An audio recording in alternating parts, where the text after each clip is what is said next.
Oops. What's up, Lou?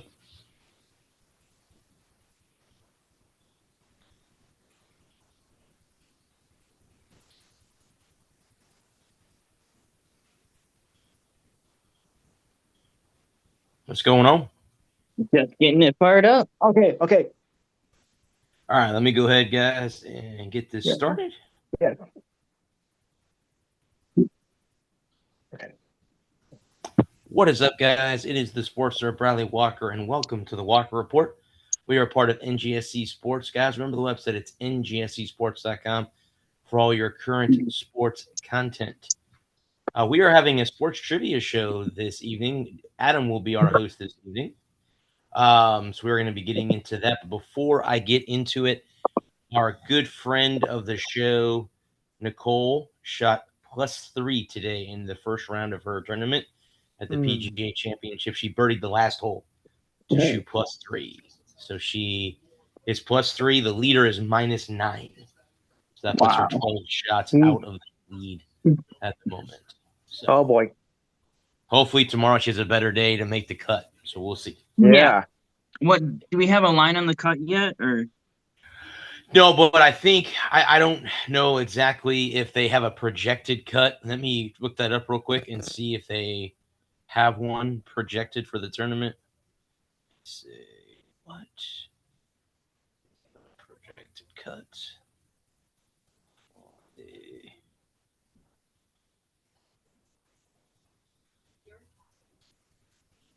Oh, the projected cut is expected to be to settle at +3 or +4. So she's right on the cut line right now. right on So the if she cut? goes out and shoots even par or better tomorrow, she will Yep. make the cut for the weekend. Hopefully, And that I'm Go gonna be for that it. will be freaking awesome. She does That'd be make the really It cool. would. That'd be really cool. make the weekend. Yep. Good luck, Nicole. Yeah, love Nicole. She's great. Yeah, I texted her this Yeah. morning and said, "Hey, good luck. Kick butt, have fun. That's the thing you got to remember is have Right. fun." And Yes. that's a lot easier said than done. We're not in her shoes in a professional women's Definitely. major. Right. I But, know. yeah. I can speak from personal experience. I've only been golfing maybe a dozen times, and golf is super expensive. But Hmm. having fun was the hardest part. Yeah, Yeah. it's not a game that is fun. It can be very frustrating. I've been playing for what I'm going to be 43, 37 years. So I Yeah. could tell you there are times that I want to break every golf club in my golf bag, but most likely the next morning I'd be up at the pro shop buying new clubs to go back out and play again. So that's the Right. way that game Right. drags you. It drags you back in. But yeah, if she goes out and plays well tomorrow, she should make the cut. Yeah. So yeah. So um, yeah, it would be kind of cool. I mean, it's cool either way, but it would be Yes. really cool if she does make the cut for the tournament because it is a major on the LPGA tour. So Yes. she it would be cool. The So, fact that she's even competing and she's what, yeah. 20? She turned 21 yet? She is 21. So I was watching a YouTube clip from like 5 years ago when she was 16, and her goal was to become a professional golfer, and now she's living out her dream. That one 5 off. years later. So yeah. That's crazy. Mm-hmm. Yeah. Yep. Yeah, if you go on YouTube and YouTube her, and you search for her name, it'll pop up. It's from Bay News Nicole. 9, which that's a local TV station here in Pinellas County or Florida. You have to have Spectrum, which is a cable company or cable provider. Oh, And yeah. the only way that you can get the channel. If you don't have Spectrum, you don't get that channel.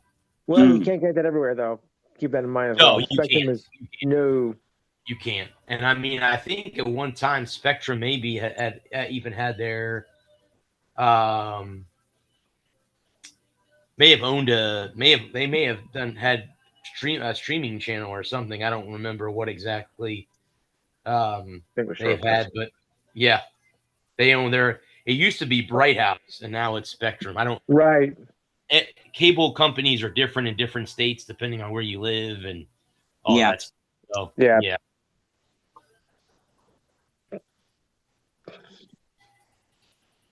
I was gonna watch the soccer game. It doesn't come on for another hour, so I'm like, oh, okay. Yeah.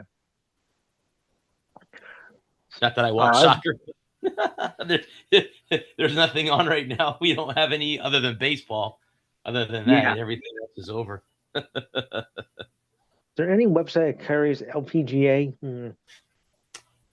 I don't think so, Lou. Unless I think the only way you do is I think you got to have the golf channel, which I think you have to pay for that. No. I'm talking about a website like the ESPN website. It lists all the leagues, but it doesn't do anything for LPGA. They have PGA, but really, you can't find LPGA on ESPN.com.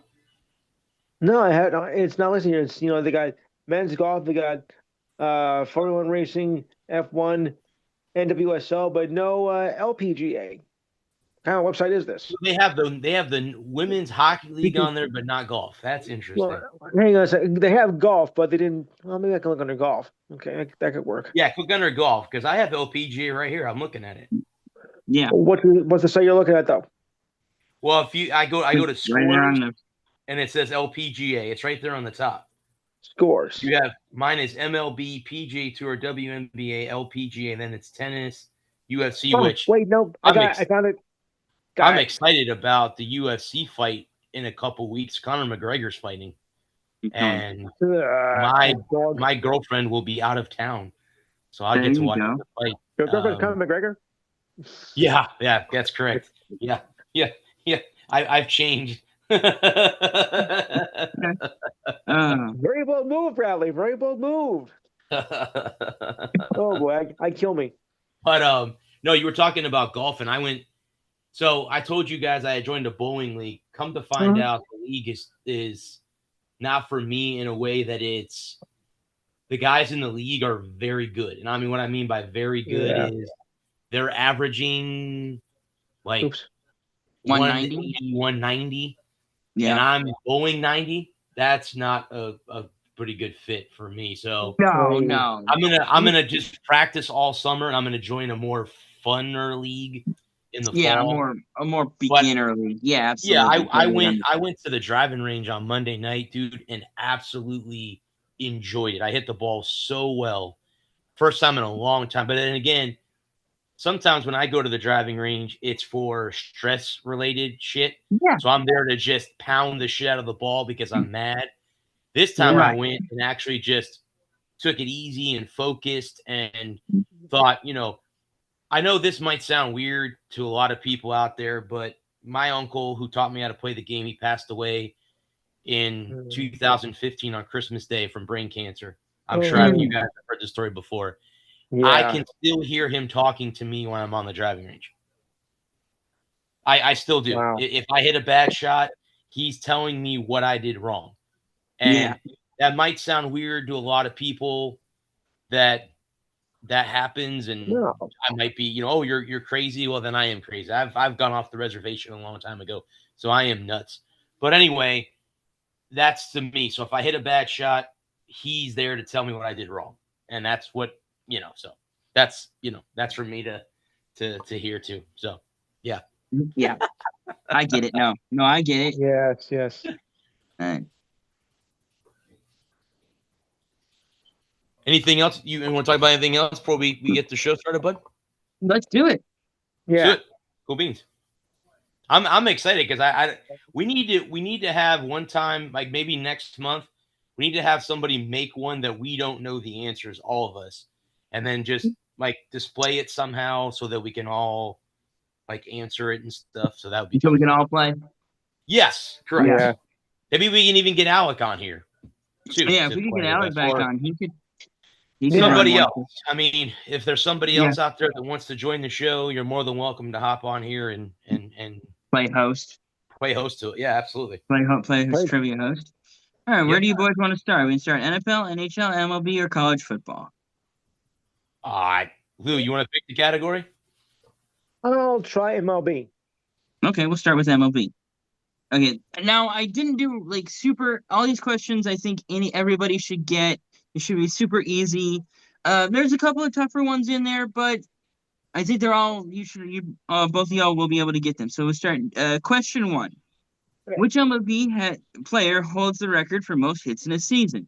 Is it A. Ichiro Suzuki, B. Wade Boggs, C. Ty Cobb, or D. Roger Hornsby?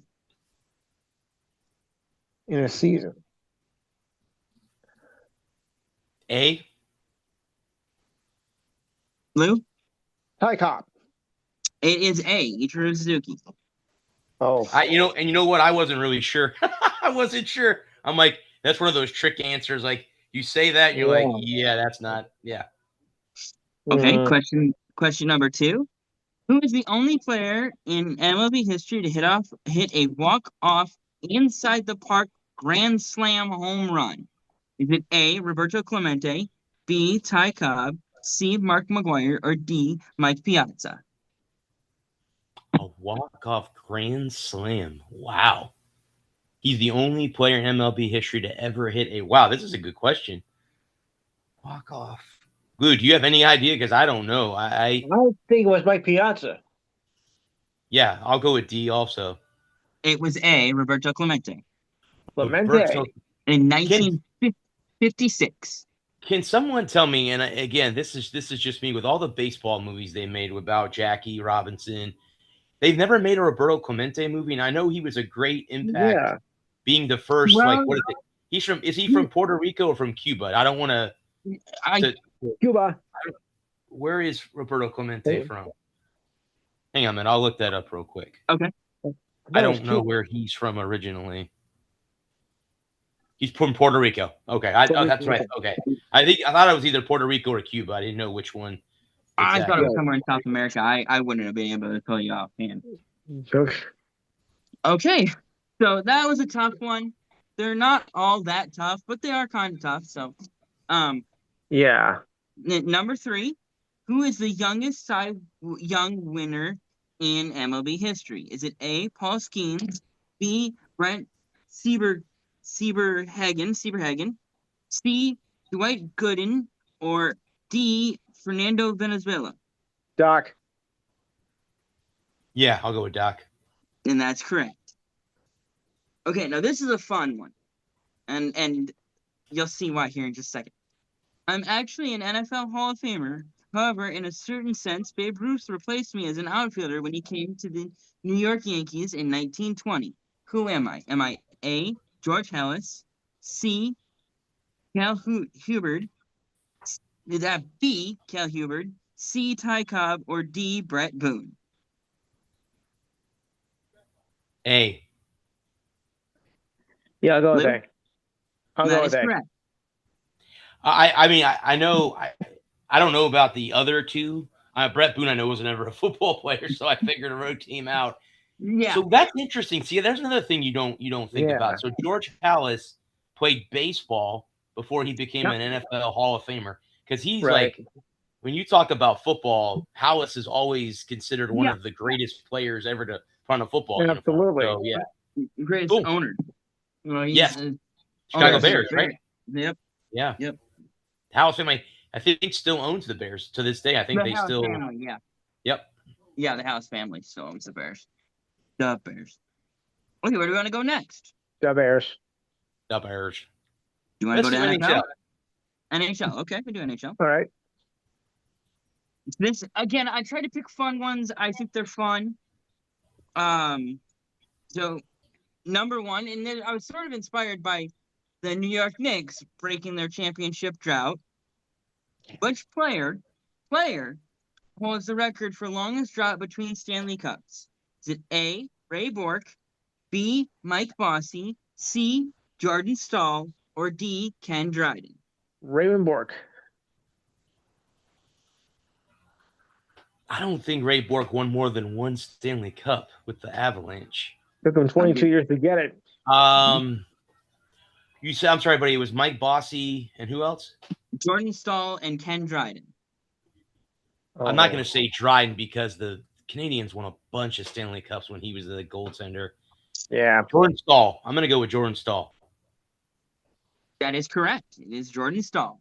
So, Who did he win his first cup with? But I know he won the one with Carolina. the Canes. No, Illinois Pittsburgh, sorry, Hurricanes. Pittsburgh in 09. Oh, with the Pens. Was that right? the Pittsburgh. was that that's the year they beat the Red Wings, or was that before Detroit? Yeah. The Detroit Pittsburgh rivalry. Yeah. In the cup. Well, Okay. that they played back to back. Detroit won. Yeah, I mean, yeah. it was the Pittsburgh Detroit because it was back to back Stanley Cup. They played against each other. Yeah. Yeah. Okay, number 2. Who is the youngest player to win the Conn Smythe Trophy? Is it A, Nicholas Lidstrom, B, Sidney Crosby, C, Tim Thomas, or D, Patrick Waugh? The youngest to win the Conn Smythe. Okay, so that's playoff MVP. Yeah. Oh God, no! Wow, these are good questions. Holy shit.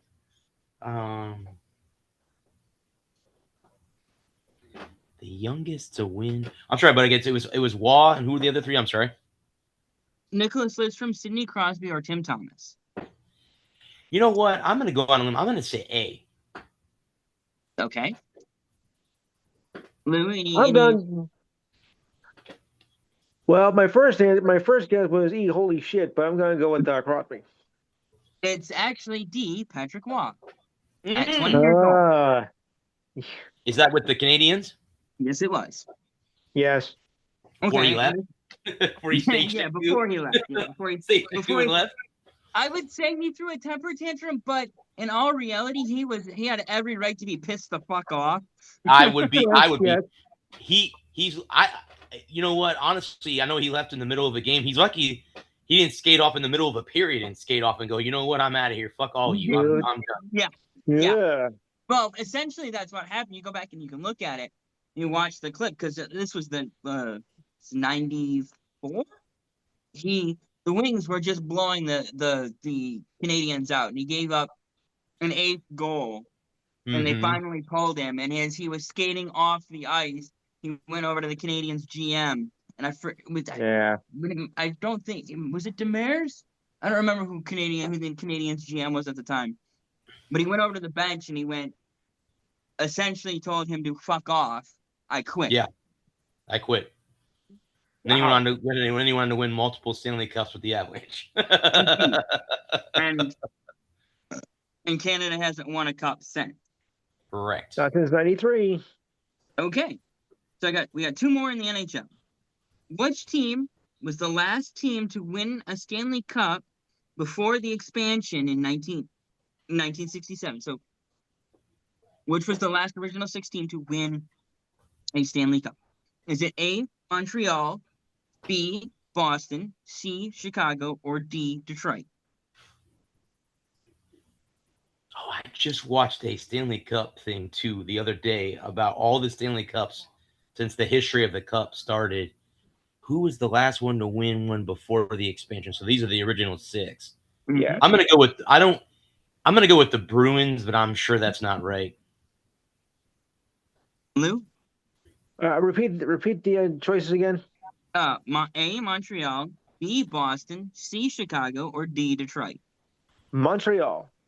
That is correct. It was Montreal. I thought about that after, so I'm like, I bet you it's the Montreal Canadiens. I was going to say Toronto, but that wasn't the choices because Toronto was one of the 6. But 67. They won 67. Toronto win. Montreal and Toronto won, but Montreal was the last team to win a cup before expansion. Right. That was the clue. And that was the clue. Okay. So you've got the last question in hockey. Which coach is the oldest to win the Stanley Cup? Is it A, Scotty Bowman, B, Pat Quinn, C, Al Arbour, or D, Ken Hitchcock? Wow. Big names. Yeah, all of them. All 4 of them. Oh, boy. I'm going to go A. Scotty Bowman. Yeah, I'll go beam me up, Scotty. That's correct. It was Scotty Bowman. Yeah. Yeah. I had to find a Homer question in there somewhere. No, that's fine. I was gonna go, but you were going down that list. And I'm thinking, well, Ken Hitchcock coached. Wasn't he the coach didn't he coach the 2019 St. Louis Blues? He Wasn't might the have been. coach? I think he I don't know was. if that made him the oldest coach, but yeah. No, I No. looked up all these questions beforehand. I have the answers, and Okay. according to Google, Right. Scotty Bowman at 68 years old was the oldest coach to win Cool beans. Stanley Cup. When did what? So when was 2002 with Detroit. the 2002 Cup? Okay. Okay. Yeah. All right, college football or pro football next? Go ahead, Lou. You pick. NFL. Okay, we're gonna go NFL because it's the one I have loaded up. Of Okay, course. so this is a fun one. Since 1970, 7 players have played in both the NFL and MLB, and only one of them has made both the Super Bowl and the World Series. Is that A, Deion Sanders, B, Bo Jackson, C, DJ Dozer, or D, Matt Kinzer?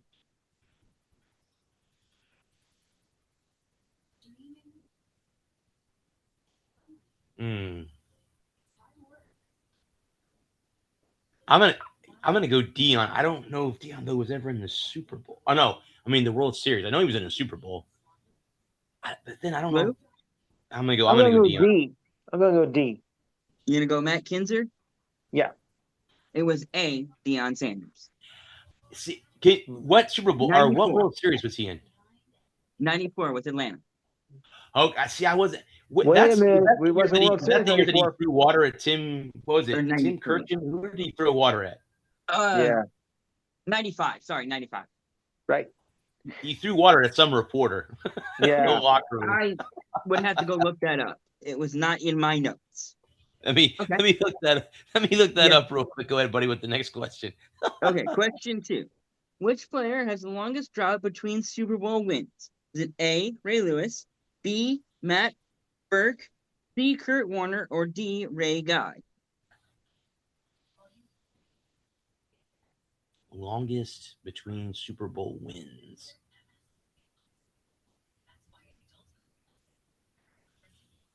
I'm gonna go B.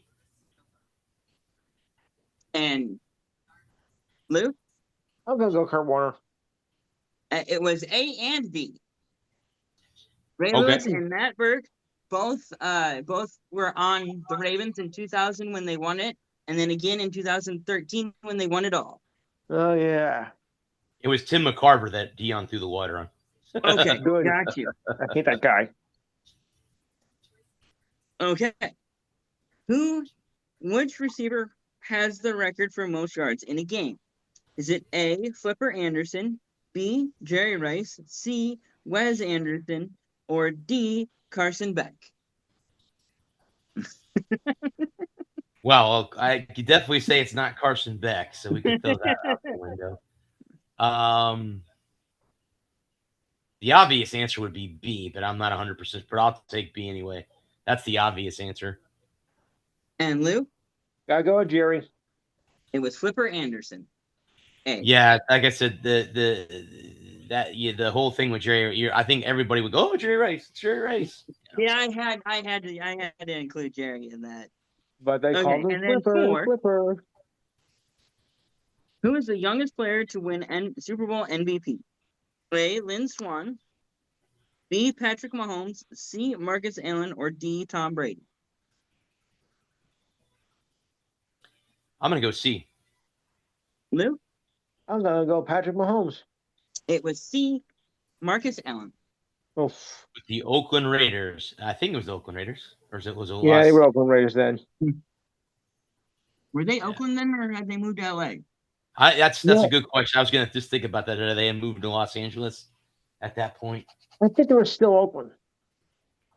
I'm not sure. And Marcus is in the Hall of Fame, right? I just want to make sure. Okay, Oh, I yeah. just want to, okay. So the last category, college football.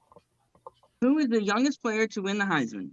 A, Lamar Jackson, B, Jameis Winston, C, Tom Harmon, or D, Mark Ingram? I'm gonna go B. Lou? I'm gonna go C. Unfortunately, it was A, Lamar Jackson. He beat out Wow. Jameis Winston by 3 days. Wow. Okay. And that was with Louisville, a right? technicality. Wow. Famous Jameis. A technicality, 3 days. Okay. Again, inspired by the Knicks breaking their championship drought, which coach holds the record for the longest drought between championships? Is it A. Barry Switzer, B. Tom Osborne, C. Mark Stoops, or D. Mac Brown? Oh my God! Wow. I'm gonna say D. Lou? Osborne. It was A. Barry Switzer, Oof. 1975 and 1985. 10-year difference. Okay. Hmm. Okay, so which team has the most plays in a single game? Is it in offensive plays with 115? Is it A, Louisiana Tech, B, Auburn, C, Houston, or D, Northwestern? I'm gonna say C. And Lou? I'm saying Auburn. It was C and D, Houston and Northwestern, both had it 150, 115, and Auburn and Louisiana Tech were in both of those games. Houston, we got Well, other problems. I know. Back in the day, Houston had that hurry up offense, and they would just blow you Yeah. off the field. And Yep. unfortunately, we don't see that anymore in college football because the defenses have gotten so much better and So so much much better. faster. Yeah. Can't run that kind of offense anymore. Unless you Yeah. have the athletes to do it. I mean, I think UCF at one time ran that style of offense where you got up, snapped the ball, and kept the defense on their heels. But But you have to be able to convert, yes, to correct, keep absolutely. moving You the have to be able ball. to get a first down. Any negative plays or any zero plays, then you're screwed. All right, the fourth and final question for the college football and this particular game, which team has spent the most weeks in the AP top 25? Is it A, Kansas, B, Alabama, C, Florida, or D, Nebraska? In the top 25. And this is collective weeks, not weeks at number one. So just any time in the top 25.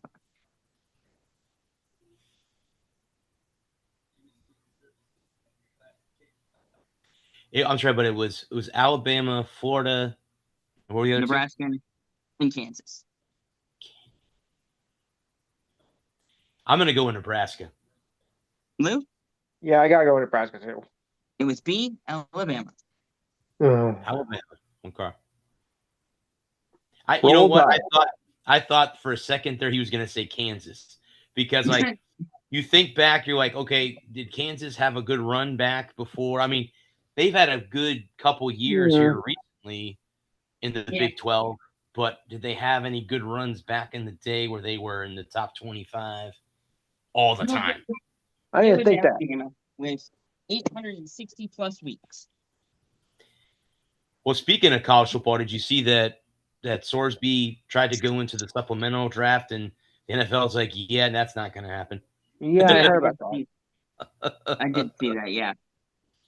And did he get signed by some Canadian team or something? Somebody signed him, or no, he signed some league though, right? Correct me if there I'm was wrong. just talk of him signing. Mm-hmm.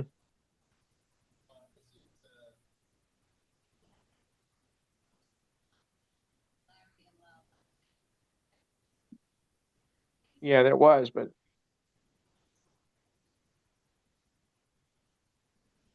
are we still here? He hasn't. Oh. Yeah. Oh yeah, we're still here. Yep. Okay.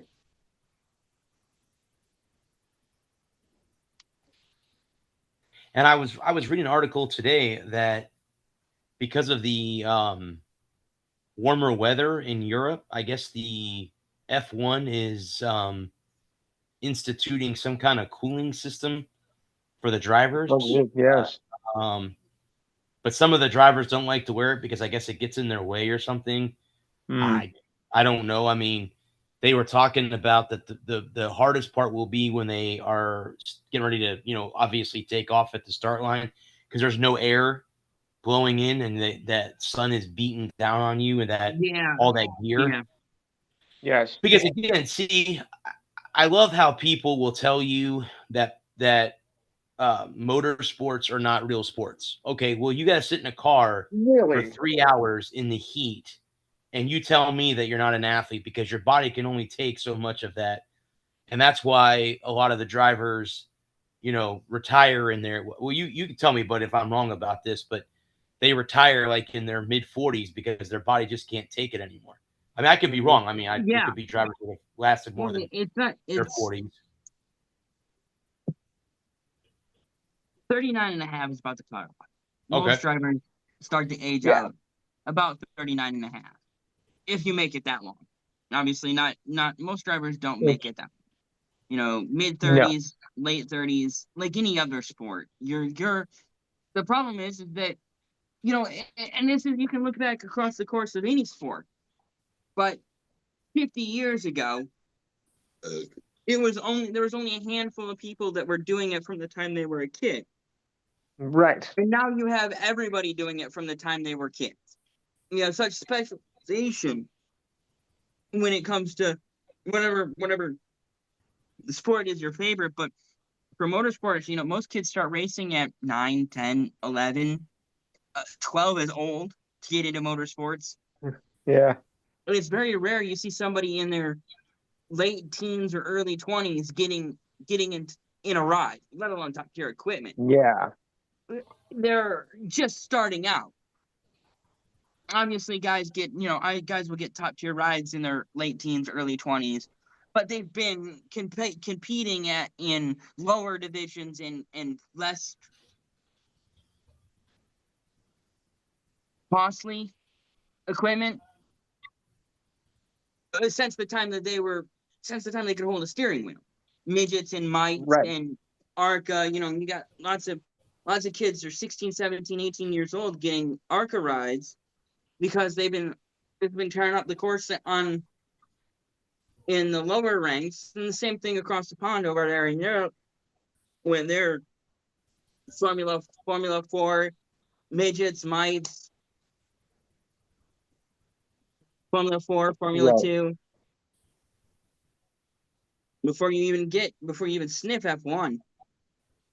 So yeah, it takes a tremendous amount of skill and discipline and physicality to be able to wheel a race car, whether it's a 3,400-pound, 8-cylinder V8 monster around the high banks of Daytona, or it's a 1,100-kilogram bullet on wheels around Spa. People just don't because I think it's a lot like golf in that regard, where anybody can go golf and anybody can drive a car, but the talent to do it at the lowest high level, whether whether it be ARCA or just your local pro-am, the level of the jumping competition between your local Saturday night short track or your local golf pro-am and the Q school is night. It's a gulf. It's not a river. It's a gulf, and we're talking about guys that have been doing it for a decade at least, and they just when it comes to being any kind of athlete, any kind of skilled person, you have to have money, you have to have time, and you have to have a willingness to forgo everything else in your life to do it. Mm-hmm. And like we were talking, I think it was last week's show, before last, about competing against professionals in their sport, 1-on-1, first to 21 against LeBron, or fighting Kimbo Slice, or passing Max Verstappen, or tackling Derrick Henry. There are in the NFL there are 200 guys every year that are the skill gap between a guy that's a backup on an NFL team and you is ginormous. Mm-hmm. Well, no, that's like I said. There are people out there that say that oh well, all they do is drive a car. Yeah, they drive a car, and you have to have the reflexes. You have to have the mindset to drive a Right. car at 200 miles an hour in a circle. And like I said, yeah, you do get pit stops, but you don't get out of the car. You're in No. that car. You don't get out of the car when they Right. change tires or give you fuel Cool. or whatever you're coming in the pits for. You Yep. don't get out of the car. You're in the car. And, obviously Yeah. now they have a way of, The water, they cool have a thing. water system in their cars and stuff like that, and a cooling system to cool you down. But, you know, I like I said, the whole F1 thing, Yeah. I never knew that they Yep. had. I mean, I know like NASCAR does, and I knew Yep. Indy did, but F1, again, F1's different because F1 is all based off of, correct me if I'm wrong, the model of the car. It's the different brand or the different models, meaning So Mercedes and Ferrari and all of them they're all different, but yeah. again, you still got to be able to drive them. I don't care what kind of car it is. You still have to be able to get in there and have the mindset that I have Mhm. to get in this car and drive for an hour or 2 hours. You have to Hmm. have that mindset that I can't go nuts because I'm in this car, and if I, wreck it, I'm in trouble. Right. Yeah. When the difference between first and 10th is a tenth of a second, changes Uh-huh. that fast. That's scary. And That's painful. yeah. And it's an apex here, an apex there. It's a late exit, an early, too early on the brakes, too late on the brakes.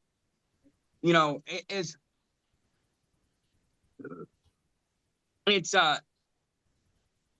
I'm not really familiar with F1, so I'll go back to NASCAR. I'm more familiar with NASCAR. It's the difference between a pound of air in the right rear and not a pound of air in the right rear. It could be something as stupid simple as that. You know, because most the multi-car teams, they each have a template based upon what their driver likes and what the other team's drivers like. So let's take Kendrick Motorsports. They've got four drivers. You got Chase Chase Elliott,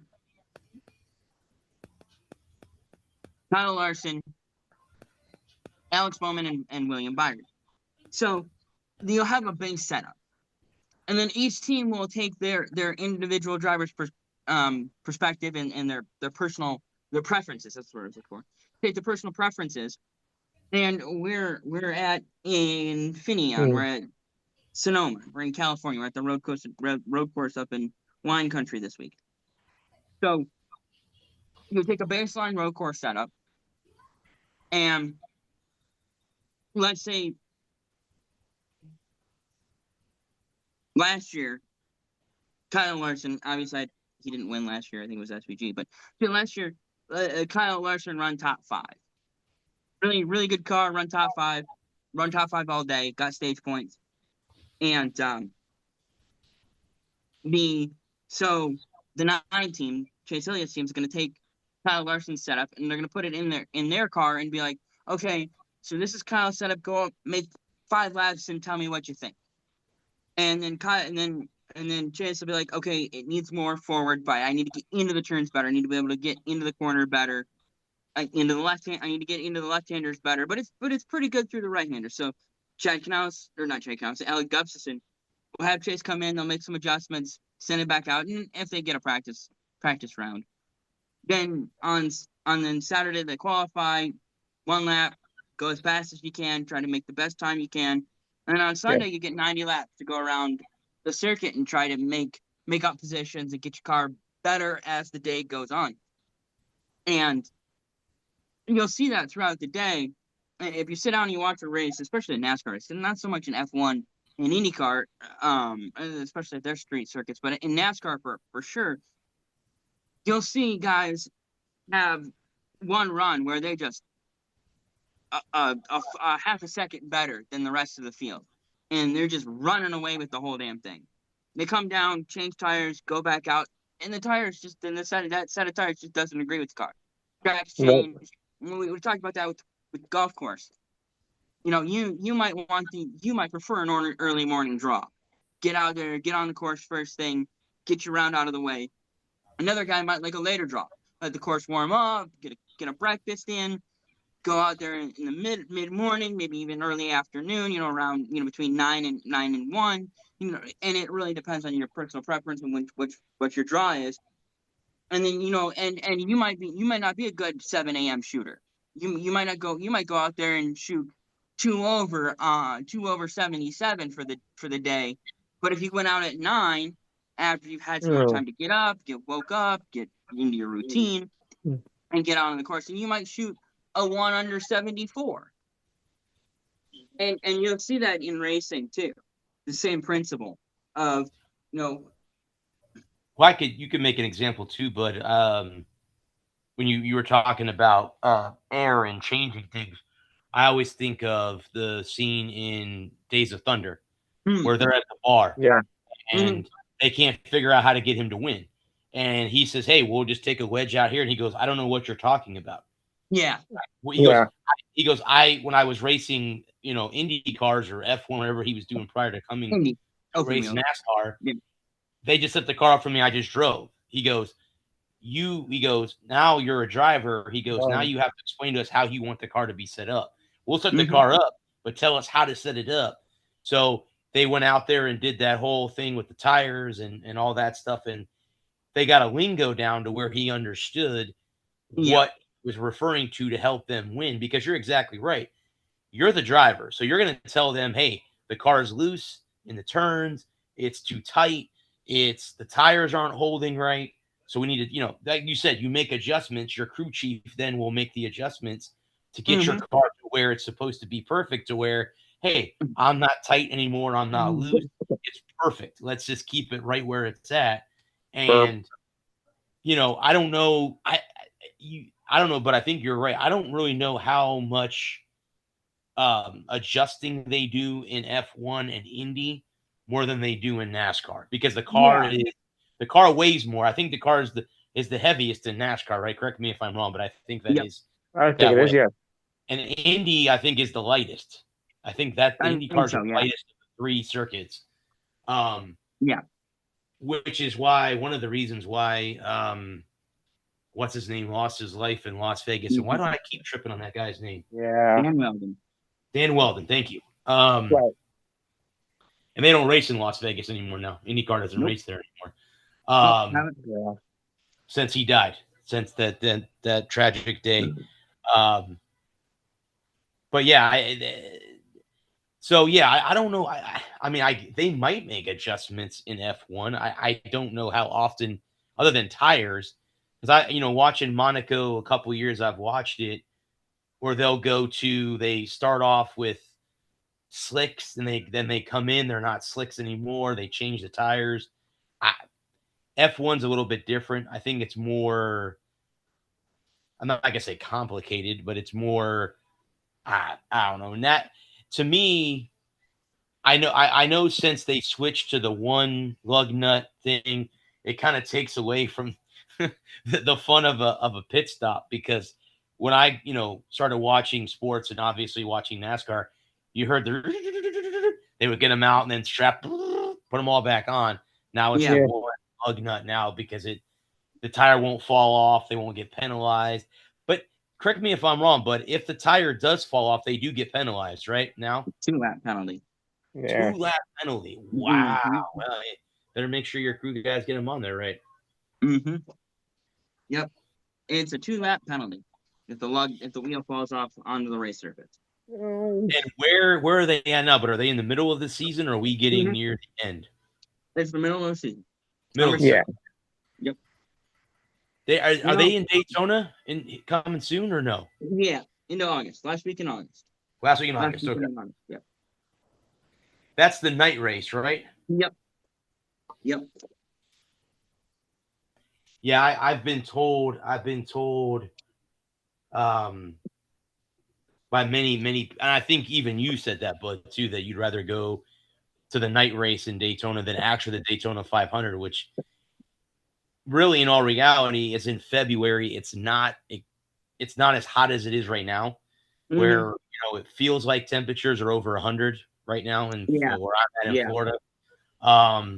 February, you don't have the humidity that we have now, and we're out of hurricane season, which we're in hurricane season right now. We already had a hurricane already, if not everyone, that a hurricane in Louisiana or a tropical Yeah. storm. I don't know if it got to hurricane level or not. I don't know if it did or it didn't. We already had a named storm in the Atlantic hurricane season already. Already? Wow. Yeah, it hit. It developed in the Gulf of Mexico or the Mm-hmm. Gulf Oh, of America, whatever you want to call it. Um, yeah. and it hit just outside of New Orleans, if I'm not mistaken. They didn't must have just been a rainmaker because I didn't hear anything about anyone dying or it wasn't like Katrina where the levees broke. I don't know. Did I tell you guys that when I was on the tour there that there was a road sign that was like had a yellow stain Yeah. about quarters of the way up, and that's where Mm, the water settled? That's insane. mm, Yes. yeah. That's just insane to think. That's like 14, No. 15 feet off the ground. That's Yeah. just insane to think Mm, there was that much water in an area like that. That's yeah. That Yeah. like I said, if it hit my area where I live in Pinellas County, where if you look at the state of Florida, where the little coat the thing that's hanging off the state, that's us. That's Pinellas County. If Yep. we got hit by a Cat 5 hurricane, it'd be the same thing. We'd be underwater. mm, Most likely. We'd be underwater. Most of the cities here would because we're so close to the water table, we'd be under the water. We'd be underwater. mm. It'd be like Kevin Costner in Waterworld. That's what we would be. Seriously. You want to go there? Ugh. Not to drop the movie, but yeah, that's what we kind of be Right. like Yeah. because again, that's what's up. And then again, also too, we have problems in this state too with sinkholes, where the limestone Same Mm, gives here. way and you get mm-hmm. sinkholes. And I would imagine that if there was that much water, we'd have sinkholes all over the state with that much water leaning over. Sooner or later, the ground would snap and fall. So yeah.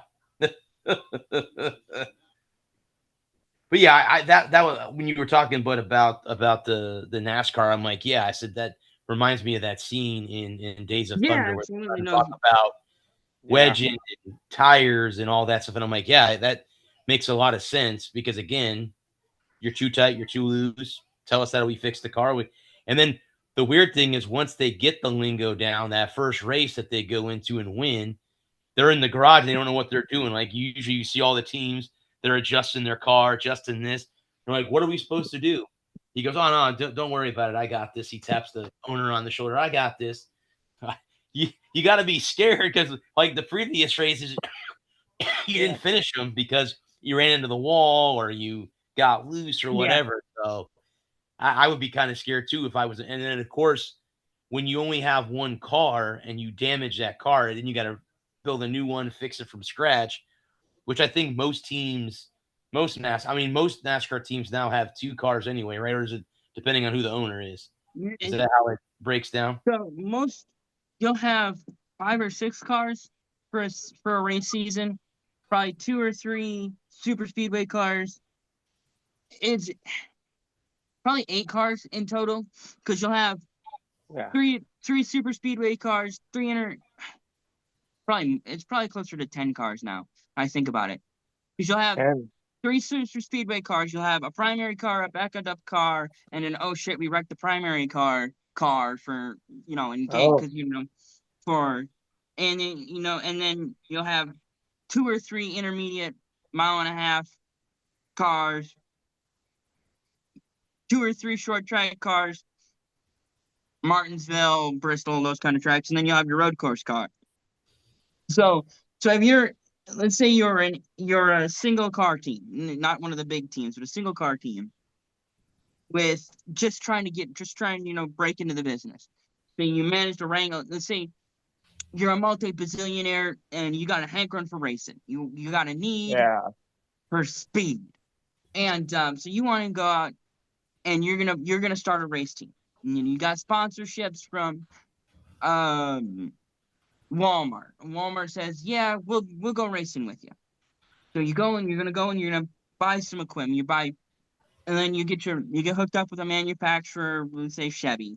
So you're the next new Chevy team. So now Chevy is gonna help you procure all the stuff you need your body. So the Chevy's gonna give you the template for all your body work, and then yeah, you're probably gonna need about eight to 10 cars. Realistically, bare minimum is gonna be 5 race cars because you need 2 super speedway cars because you're probably gonna wreck one. You might be able to get away with 1 intermediate, 1 short track, and one Primary. and 1 road course car. Because each car is needs to be set up differently. So you need because what you want to do is in December. So in December, we're not going to go racing. We're going racing next year. So in 2027, we're going to be ready for Daytona in 27. So we're going to get it. We're going to. So from now until August or until February of next year, we're going to set up our race team. So we got to find a place we find an old shop in North Carolina and outside of Charlotte. We buy that. Then we hire some engineers. We hire a crew chief. We got a car chief. We've got pit road guys. No, it's probably going to take $1 billion to get it started because those 10 cars are going to be worth those 5 cars are probably from ground up are probably $3 million a piece. Oh, wow. That's 3 million, insane. huh? Wow. That's insane to think. Yeah. And then you got to get all your sponsors together. And the days of old school NASCAR, and Jeff Gordon, Dale Earnhardt, Dale Jr.'s in the late 90s, early 2000s, where you would have one sponsor a year, whether it be like DuPont or Budweiser or GM Goodrich coming on board and doing a whole season for, $20 million. Now you need $20 million just to get out on the track. Then you got to go through then you got to go to NASCAR and get we're going to hire a guy from the Xfinity. Let's say we want Jeb Bush. We want Jeb Bush to come on. He's a current Xfinity driver. So we want to give him a ride next year. He's got to go through all the, he's obviously a current Xfinity driver or O'Reilly Series driver. So getting the approval process done it was not going to be hard. It's not like going and plucking somebody out of a different series or just you or me jumping in the car. And so they go and they get the approval process done. And and then NASCAR, and then you go to NASCAR and you get, okay, hey, this is our ideas, this is what we're thinking. And then you get out on track, and within the first 5 minutes of practice, you've already wrecked your primary car. Ooh, And that would. now we're scrambling to get the backup car out and get it unloaded. Yeah.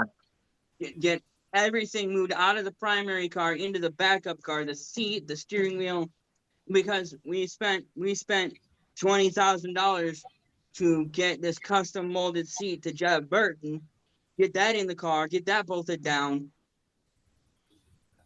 and get all the connectors connected.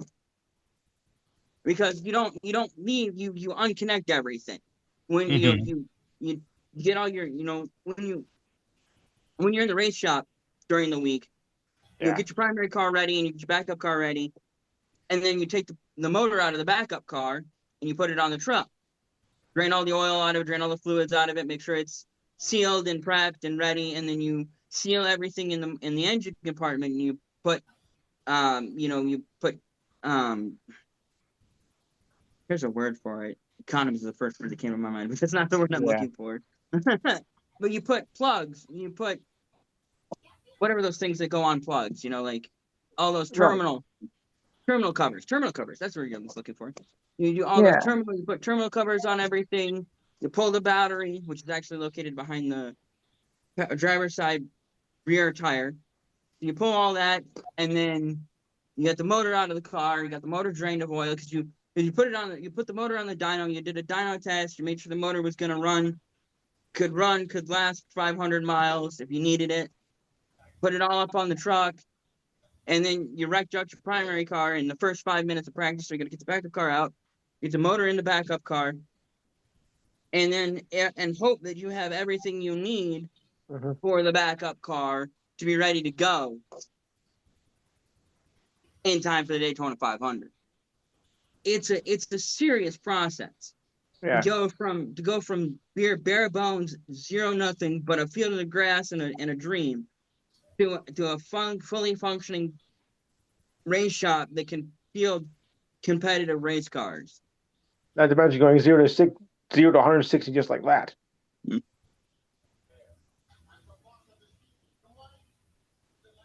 Yeah, that's just insane to think that it's now like the basis to start a racing team is like $20 million. Like immediately right off the get go to be a owner to own a racing team, you have to. I mean, and then again, like you just said, bud, you have if you wreck your car, you're in deep trouble. Now there are what? How many restrictor plate racetracks are there? I know Daytona's one, Talladega's one. Are there any others other than those Atlanta. two? Echo Park Atlanta. Speedway down in Atlanta. Yep. Okay. And they all race completely differently. They're three totally different animals. So what I we're would finding I out, would imagine that the tracks are different too, in a what, way. and then you've got, and let's say we wanted to run a multi-car team, you just doubled everything you need, everything that you already spent, you have to buy even more of, and you gotta have the right people. You've got to have the right people. You can have, I mean, look at how many, we talked about Dale Earnhardt and how great he was, but he Mm-hmm. burned through crew chiefs like it was nothing. Dale Ingman, Kurt Shelmerdine, Andy Petrie, Larry McReynolds. He went through crew chiefs. He was very successful. He had all the talent. But and going back to what you're saying about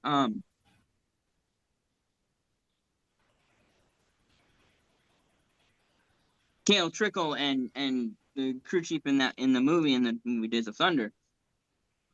I saw they Mm-hmm. had Dale Jr. had Larry McReynolds on his show a couple years ago, and Larry was talking about the first time him and Dale ever went out together, and they got on the track, and it was like one of the first, because I think it was like second or third time they had been at the track together, and the car just wasn't driving the way Dale wanted. He kept telling him it was neutral, neutral, and Larry was like, "Well, what do you want?" So I told you it was, God damn it, I told you it was neutral. Mm-hmm. And come to find out, they just weren't speaking the same language. They was both speaking English, but neither one of them could understand the other. And for Dale, neutral was loose as shit. He was backing into the fence on every corner. And to Larry, neutral was, well, neutral. It was neither loose nor tight. It was neutral. And Larry was trying to figure out what he wanted. And Dale wasn't like Cole Trickle, Tom Cruise's character in the movie. Dale knew what he was talking about. He knew what he wanted. Yeah. He just didn't know how to communicate that to Larry Mack, who wasn't a bad crew chief, who had already had success with young drivers, and was the very talented crew chief and knew what he was doing. It just him and Dale just never worked. They never clicked. Then they were never gonna work. No. I remember one story early on in their relationship that obviously Larry was telling, but he would always get to the track like 7 a.m. So he'd show up at the track and he'd go into his office and out there at the track and out in the garage area, he'd start getting things set up and opening cabinets, making sure he had all the tools they needed for a day, whether it be Thursday morning practice or Friday practice or Saturday qualifying or Saturday happy hour or even Sunday morning on race day. And that pissed Dale off. Pissed Dale right the fuck off because he hated that. Yeah. Because no one was supposed to beat him to the track.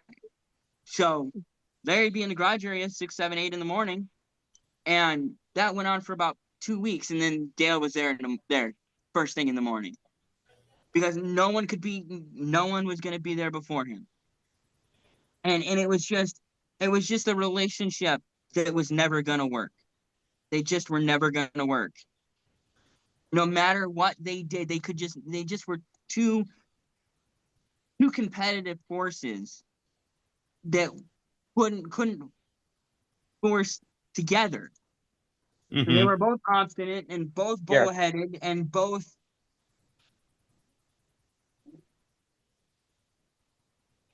so determined to win, they ended up self-sabotaging the other. And correct me if I'm wrong, but too, isn't in a way, isn't your crew chief, isn't that kind of like a caddy? Don't you Yeah, want to be on the same page yeah, with that, Mhm. because it doesn't work unless unless you guys are, like you just said, when you argue back and forth and your driver and your crew chief are not getting along, it'll never work. mhm, And again, just think, and again, back to Days of Thunder again. You remember yeah, when they have that meeting and he's like, "Well, maybe you can drive and I'll run the pit," because they didn't yeah, get along with each other, so they got to get together and came, with a lingo. It's just yeah, yeah. unfortunate. But then again, when it comes to Dale Sr., when it comes to guys like that, when it comes to legends like him, it's kind of hard to have somebody who would always agree with him. You know what I mean? Like he he's like a Wayne Gretzky, or he's a Kobe or a Michael. They Right. have And their own visions of what they want to do and how they want to have things set up. And if you yeah, get in their way, they'll tell you to fuck off, because that's just well, who they are. That's who they are. and it's I so could be wrong. I could be wrong, but no, no. that's I was just gonna expand on what you were saying and say it's so much worse than a Kobe or a Gretzky or a whoever else you said now. Um, because it's a lot like Tiger. It's more akin to golf than a team okay. sport athlete. Mhm. Because when you have a team sport athlete, you expect them to rein their ego in at least just enough to make sure that the team wins. Right. And if they don't rein their ego in, they're getting shipped to Siberia. But with a guy like Dale Sr., who knew what he was, and the problem with a guy like Dale Sr. is he knew what he was doing, you know? And it wasn't that no one could tell him no, it was that no one knew more than him. You know? It wasn't that Well, people couldn't tell him no or Right. only yeah, told him what he wanted to hear or push back on him. It was that he knows more than you. right. And He and has that knowledge that only a few people in his particular sport have or in ever his had, yeah, for in example. his world, Yeah. he was the man in his world. And quite literally, the sun in NASCAR revolved around him. Mm-hmm. And it Yeah. wasn't so much that people couldn't tell him no, or he didn't like be disagreed with, or he only surrounded himself with yes men. It was that there weren't guys that he could outside of Kurt Shelmerdine early on in his career when he won his first two championships, when he won his first championship with Rod Osterling, and then he went over to Childress and won his second title. Obviously, him and Andy Petrie had a lot of success. Him and Dale Ingman had a lot of success. But when Petrie left and went out on his own to do his own thing, and they started shuffling crew chiefs around and trying to find it just wasn't enough. There were there and the problem for Larry Mack is Larry Mack he knew his shit. He wasn't an idiot. Yeah. He wasn't a moron. They just couldn't talk to each other. And like in Days of Thunder and like in other, you could be the greatest golfer, married with the greatest caddy in the world. You can marry them up, and it should be peanut butter and chocolate, and we should make Reese's cups in millions of dollars, and it's oil and water, Mm-hmm. and it's oil and water Right. because the caddy thinks one thing, he's not wrong. The player thinks one thing, he's not necessarily. Neither one of them are necessarily wrong. But the caddy tells him to hit a 7-iron, and he looks at it and goes, "I think I should hit an 8-iron." And the caddy goes, "Okay, here's your 8." And he goes up there and he hits the 8, and he leaves it short, or he flies it long. And with an 8, it would probably be leaving. He left it short, and the caddy and him, they just can't ever seem to get on the same page. And that was thing for Dale, and I look at, there have been other guys who have had great success with one crew chief, and that crew chief has either gone on to different things, retired, moved up in the company, gotten a promotion, and they brought in I think of Matt Kenseth. In his first couple of years, he had I just had his name and I lost it. Oh, I forget who his original crew chief was. Yeah. But for his first couple of years in Cup, he had the original crew chief, and then that crew chief moved on, got promoted, or they started another team, and he moved over to that team to work with a different driver, a young up and coming star, and they wanted to pair an older driver, a more veteran driver, with a young crew chief, and Drew Blickensderfer. And it's kind of the same thing. Drew and Kenseth just didn't click. They had some success. They won some races, but Kenseth was never he never reached the heights that he had with his original Robbie. That's gonna drive me crazy. Yeah.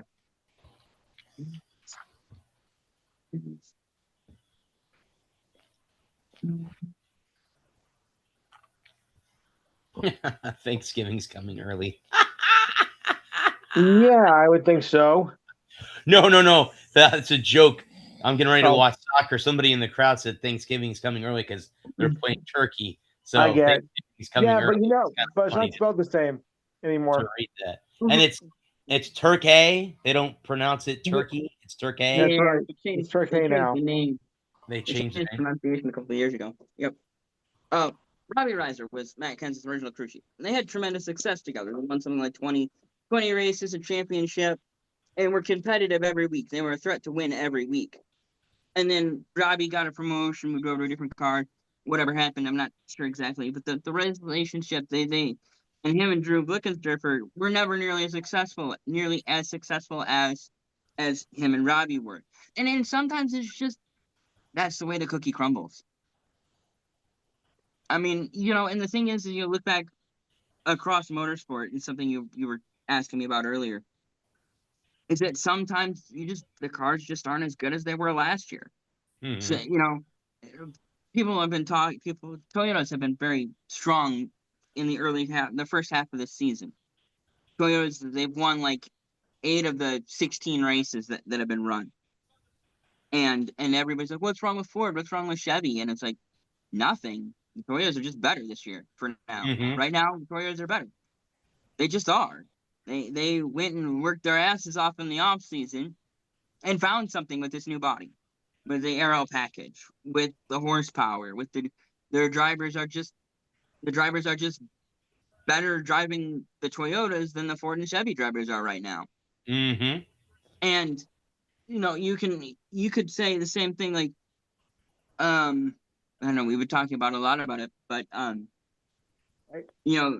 Jordan Spieth could have Callaways, and McElroy has Titleist, and who just won the U.S. Open? Clark, right? Yes, the kid, Wyndham Clark. Wyndham Clark, yeah. Wyndham Clark, right? And he could be rocking, he could be using Ping. Yeah, Ping. And totally, different compositions made for each different golfer. This year, Clark wins everything but Miss USA. And next year, the other two, McElroy and Shefty, they go out and they work with Callaway and Titleist to get different clubs. And all of a sudden, Clark isn't even in the top 50. I think Clark placed second in the Miss USA pageant last year. So. Hello there. Right. Yes. and hello there. That's the thing. It's the thing about motorsports. And I mean, it's just sports in general. I mean, yes. It doesn't have to be. You can look at any sport, and a team that goes out and gets a technological advancement, not an advantage, an advancement. A new cleat, a new skate, a new stick. a new helmet that's better, that reduces, concussions by 25%, right? And That they much? have fewer Wow. concussions, so they have fewer man games missed, so they're healthier going into the playoffs, and they go on and win a Super Bowl. I mean, it's the same. Keeping up with the Joneses is it's not so much as keeping up with the Joneses as getting out in front of the Joneses. What have you Mm-hmm. done for me next? Same name, different generation. Definitely. Yes. Well, too, Yeah. that's a different thing when it comes to golf. Obviously, you'll see certain players that will, I don't just like with like you were talking earlier, but about Dale changing crew chiefs. It comes down to club manufacturers. In all reality, um, you know, whatever equipment comes out, but a lot of times players will test everything and whatever they're comfortable with, that's what they'll go play. And then again, just like with everything else, it comes down to who's paying me the most. Because again, you're you're repping their equipment out to golfers like me and you. Oh well, hey, Right. got this set from Ping. Oh well, they're the hottest thing right now. Oh, okay. Well, now I'll get the average golfer to go out and pay $2,500 for them, and we make our money. They make their money that way. Yeah, for sure. But um, you know, I think thinking back to the U.S. Open, I watched the golf over the weekend, and Mhm. Wendell Clark had hold of it since round one. Right. He How many clutch par putts he made in those 4 rounds, including the final round. I mean, I think he made over 200 feet of par putts from, Mm. from round Wow. one to the closing round. I could be wrong about that, but he made just long distance, 15, 20, 30-foot par putts that a normal golfer wouldn't have a chance in hell of making. But when in a stage like that, which I think the US Open is the hardest major to win because it's set up that way. Yeah. Obviously, like we were talking about last week, you're never going to have another Pebble Beach Tiger Woods situation where he wins by 15 shots and he's 20 under par. The US Open is not designed those golf courses, and next year it's at Pebble Beach. Imagine the wind Ooh. off of the Pacific Ocean next year. I can only imagine what the That's score gonna be rough. in 2027 at Pebble. But I mean, Yeah. and now the PGA Tour shifts to the British Open or the Open Championship, which is the only major not on U.S. soil. And I don't know. Let me see what golf course they are playing in the Open Championship this year because I don't know. But that is the next major. The Open Championship is at Royal Birkdale in England. Uh, Mm. is the golf's oldest and most international major. The tournament will have 156 players competing for the historic Claret Jug, which is the championship trophy. The defending champion is number one player in the world, Scotty Scheffler, who I believe finished Uh-huh. second at the U.S. Open. The prize fund is $17 million. Mm. Uh, this will be the 11th time Royal Birkdale will be hosting. Now, the Open Championship, I think, has 7 golf courses that they rotate. And one of them, obviously, is St. Andrews, which is where the game was created. That was where the game was created. Right. Uh, and I told my boss, who runs a trivia game, not just sports trivia, but trivia in general, Hmm. and I asked him, I said, why don't you ask this question? Why is it that there's 18 shots in a bottle of whiskey? And he goes, what does that mean? I go, just answer my question. Why do you Yeah. think that there's 18 shots in a bottle of whiskey? Well, I said, why? I'm sorry. My apologies. Why is there only 18 holes in golf? He goes, I don't know. He goes, well, there's 18 shots in a bottle of whiskey. And by the time you get to 18, you're done. And that is, I mean, I think Makes a sense. common person probably only gets to 9 or 10 and you probably would be passed out. Not very often are you, unless you have a strong alcohol tolerance. I passed out before gonna, that. Yeah, I don't drink that much. I'd probably be out at like 5 or 6. I kid you not. I'd I'd be probably on 3. gone. Maybe 3. I don't know. I'll be gone by the time that Yeah. happens. Yeah. So again, Yeah. that's the next major for the PGA Tour. And I think the LPGA Tour also has their Open Championship as well. The Champions Tour, which is the Senior Tour, I think they're playing their U.S. Open this week. So Yeah. they're playing their U.S. Open this week. But um, yeah. So again, with Wendell Clark, that was what you call just making plays, making putts, making shots when he had to make them. And he made them. And again, we were just talking about caddies. He changed caddies. He had a caddy that he won the U.S. Open with at LA Country Club. He changed caddies. He changed caddies, went to a sports psychiatrist for his mental part, and he won the golf tournament. Yeah. Mm. And, again, just like what we were just talking earlier before we got on about Nicole, we don't know what she's thinking tonight. I mean, she's +3. She could say to herself, okay, all I have to do now is go out tomorrow and shoot even par. Well, Yeah. how hard is that going to be? Because again, she went out at 11 today. She might go out tomorrow afternoon. And just like Adam was mentioning earlier, the weather could be different between your morning round and your afternoon round. Where at the US Open, if you guys got a chance to watch it, the winds were gusting to like 50 miles an hour. I can't imagine standing over a tee shot and thinking, oh, great, if I hit this ball, the wind's going to blow it 30 yards the other direction. I mean, that's just how fast that wind blows. Yeah. So again, it's going to come down to I mean, I don't think there's too many. I mean, they're playing in Minnesota. I don't know what the temp. I can't imagine it being too warm in Minnesota this time of the year, in June.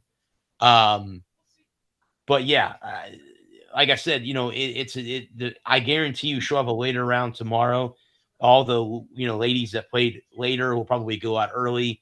That way, Right. it kind of is a balance. You get a Yeah. balance Yeah. first 2 rounds, and then obviously, if you make the cut, then it determines on where you finish. If you're near the bottom of the leaderboard, you're going out first. If you're near the top leaderboard, you obviously will go out last for a shot on Sunday to win the tournament. So hopefully, and like I said, I was on her LPGA page today, like refreshing it, watching all the holes fill up, and I'm like, cool beans. And then I watched, she had the problem that she had today, guys, is she was 2 over par on the par 5. She had 3 bogeys, 1 birdie. If you can turn that around and you have 3 birdies, 1 bogey, Yeah. now we're talking she's Yeah. +1 instead of +3, and now she's in the thick of it. Now you can Yeah. go into tomorrow's round going, okay, I can make a few mistakes. I don't have to be so tight, play so tight. So hopefully her and her dad, I think that's her caddy is her dad. Hopefully they go in tomorrow or tonight and say, okay, here's what we got to do tomorrow. We got to be better on the par 5s. Let's start there. We got to go out and make birdies, try to get our birdies early. And again, the one thing you have to do is you gotta. It's hard, but you gotta stay relaxed and forget about bad shots. But again, when you're in her shoes, when you're playing in a major with the great players that are on that tour, I think Nelly Corda, who I think is the #1 player in the world, is like 7 shots back. Imagine that, 7 shots back. I got to watch her at the LPGA event that I got to cover last year.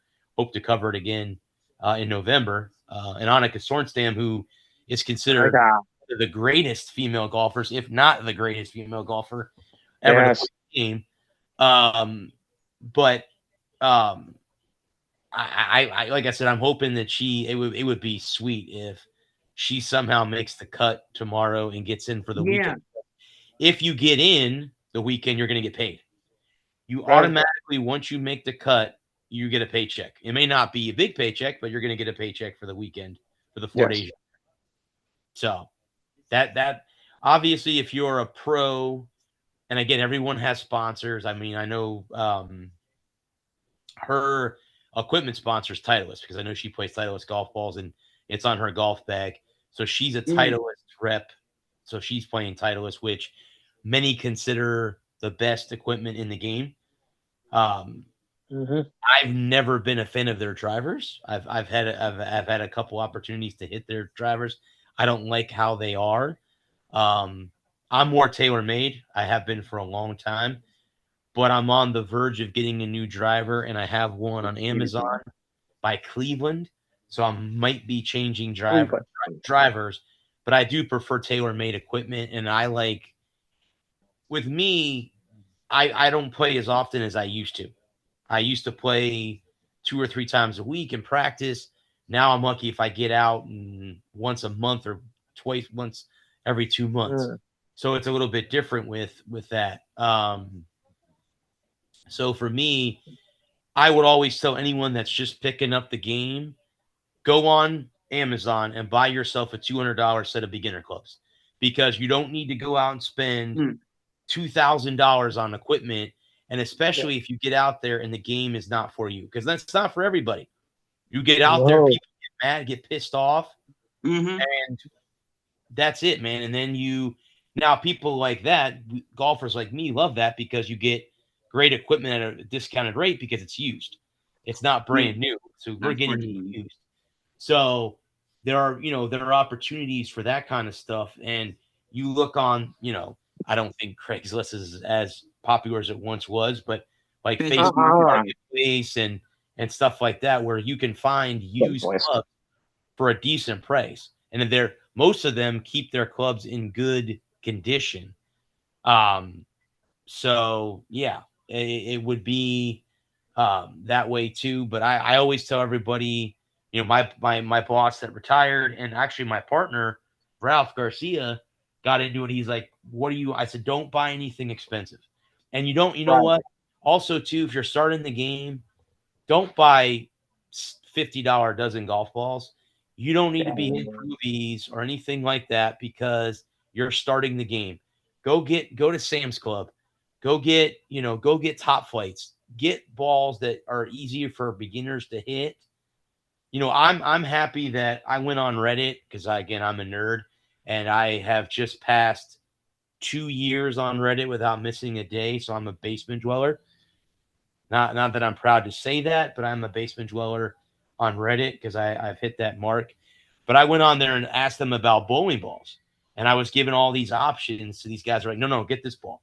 The ball that I have is great. I love my bowling ball. And I'm glad that I took their advice and not got something, that was really expensive. My ball only cost me $90. And I got, proper bowling shoes too. And they did the shoes, the bag, and the ball only cost me $180 total. So if anything, I'm only out $200 if I decide to give it up. I'm not going to because I like to bowl, and I'll go back and join a more league that's not so tough to play in because everybody's really good. Everybody's really good. So, but we'll see. We'll see in the fall. I'm gonna go ahead and practice all summer long, and then I might start going back to going to the driving range at least once a week or a couple of times a month and get my golf game back. Not to where it was at when I was, obviously working in a golf course and getting to play multiple times a week, but at least respectable enough to where I can go out and go, yeah, I can go out and shoot in the 80s without blinking an eye.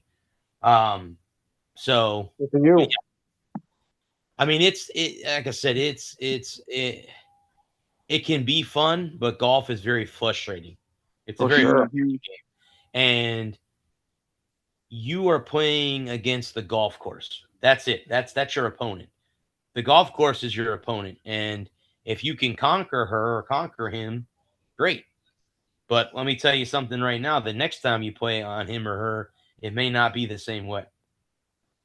They'll give you things, but they'll also take things away from you. And there were, I mean, you can look at the U.S. Open and how many, if one bounce here, one bounce there, you go from making a birdie or a par to making a bogey or a double bogey just by the way the ball bounces.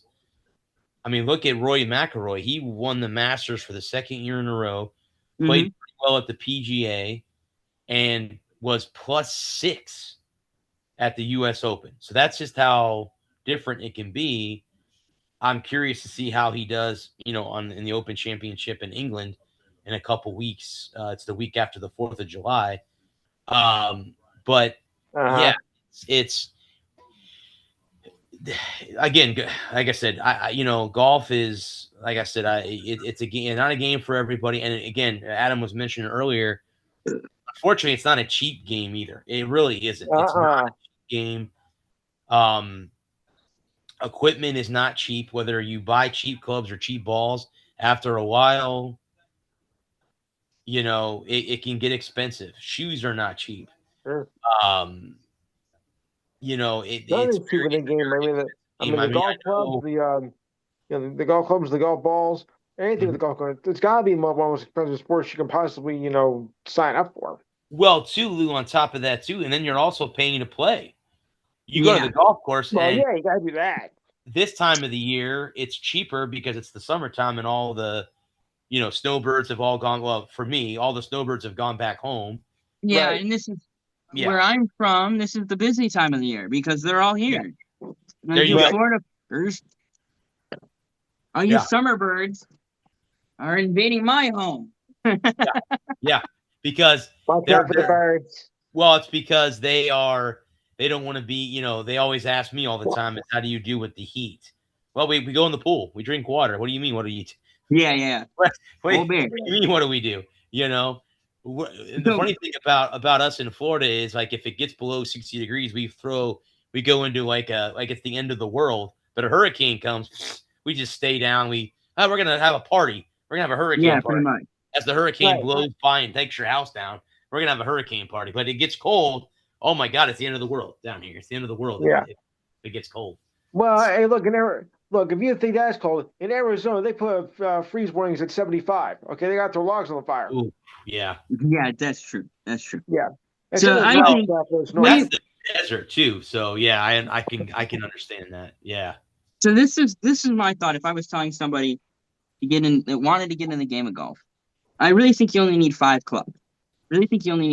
And I want to run this by you. Okay. You need a driver, you need a pitching wedge, you need a 7 or an 8, a 3, and a hybrid. I think that's really all you need. You need a putter. The putter is the most important club in your golf. I forgot it. No, sure. I forgot a putter. Let me look that up real quick. Yeah, that's the funny thing about a lot of people. In again, I've been playing the game for over 30 years. People will spend, $500, $600, $700 on a driver, but you know what club you use on every hole? Your putter. Once you chip it in, sure. Putter should be used on every hole you play. Okay, so I got one. And then, so for those, I was looking at a setup, just the setup, the cheapest set of irons I could find on the internet, and this was new. This was all used stuff. I'm pretty sure it's on a website. But and then this putter here is $40. So you're looking at almost $400. For just those. For just the bare minimum clubs, but I think that gives you, as opposed to just buying, because I don't think that you need to buy a whole set of irons to get started. A lot of times, and I've seen beginner sets that are, you have clubs that are like a 3 to 5 iron. It's one club is 3 to 5. It's set up that way, and then like the next would be like 6 to 8, and then you have a 9 iron and a wedge, and then you get a wedge, and then you get a putter and a driver and a 3-wood or a hybrid, however you want to play the game. I've always liked that. You don't need. I mean, you can have 14 clubs in your golf bag. That's the rule. Right. Rules but I'm thinking about for the average, and for not like a kid, like an average guy in their mid-30s who's trying to get into the game or get back into the game. I really don't think you need to spend. I don't think you need a whole set of irons. You go out and you get yourself a 3 iron, an 8 iron. Because then you can make any approach shot with an 8 iron. you choke up on it or choke down on it, you might have to make 2 shots. But most of the time, anything you're gonna do in that 7 to 9 range, you can do with an 8. And anything you're gonna do in the 5 to 3 range, you can do with a 3. You might need an 8, a 5, and a 3. But I would say 5.7 9 wedge putter and a driver. you say 5.7 9. Yeah, because 3 irons are hard to hit. Or even like a guy like I don't even carry 3 iron anymore because they're hard to hit. So I would say 5.7 9 wedge putter driver. Those would be your basic 6. Yeah, I think it's about 6 if I count that correctly. About 6 that you would need. Yeah. And a lot of times, a lot of your junior sets actually come with just 6 clubs because they don't. Right. Kids don't need that because it can get confusing when it comes to having all 14 in your bag. It does. It gets confusing as hell. And especially if you're just 3 dudes wanting to go out and play around and drink some beers, and you're only going to be doing it once or twice. Instead of spending $400 on a whole half set of irons, spend $30 on a bag. Spend $400 on the basic club, the main clubs, the clubs that you're going to use on every hole. And you probably you can probably even cut the 8 and go with just a 5, because you go the 5, a hybrid, and a driver, 5 hybrid driver putter, 4 clubs. And instead of making this great big investment of time, because now you're, instead of spending $400 on a driver, it's a lot. $1,000 on hybrids, $800 on irons, good irons, couple $100 on on wedges. You got a pitching wedge, you got a sand wedge, and you got a wedgie in your drawers. So and invest in decent balls, Titleist, Pro V1s, or if you don't want to invest in good balls, go to, I don't know about every Target, but at the Target that I mean, they got a great big bag of brightly colored balls. I think brightly colored balls are beginner friendly. Go with oranges and yellows, orange, yellow, reds. Avoid greens. Whites are obvious because that's the natural color of the ball. Yes. And the only thing that the hard part about it is it's not something you can, unless you got 40 acres in your backyard where you can get out and just hit balls. Yeah. You're to get good at golf, you're gonna spend $40 or $50 a pop. Oh yeah. Yep. Easily. And we've got the biggest balls of them all. Okay. No, there's I want to. These balls are pretty cool. I saw these today. Callaway makes them, and they're for the summer, and they are they're hot dog related. I don't know if you can see that now. Yeah, it's not showing that. Show up. Explain hot dog related. If you go on Callaway's website and type in Chrome Chewer hot dogs, balls are freaking cool. They're $60 a dozen, but they are bad. The way the ball looks, it's got the hot dog ketchup, mustard, relish, pickle on it. It's really cool. It's a really cool golf ball.